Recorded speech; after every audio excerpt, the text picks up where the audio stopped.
ലാ ഇലാഹ ഇല്ലല്ലാഹു എന്നതിൽ അള്ളാഹുവിന്റെ പേര് അവസാനവും മുഹമ്മദുർ റസൂലുള്ളാഹി എന്നതിൽ മുത്തുനബിയുടെ പേര് ആദ്യവുമാണ്.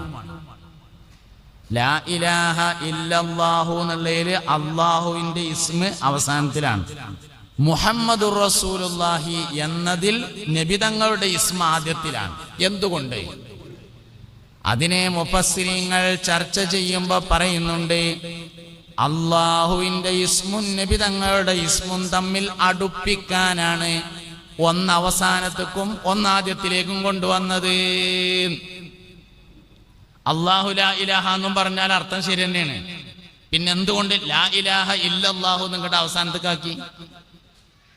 അള്ളാഹുവിന്റെ ഇസ്മും നബി തങ്ങളുടെ സല്ലല്ലാഹു അലൈഹി വസല്ലമയുടെ ഇസ്മും അടുപ്പിച്ചു കൊണ്ടുവരാൻ വേണ്ടിയിട്ടാണ് അങ്ങനെ ചെയ്തിട്ടുള്ളത് എന്ന്.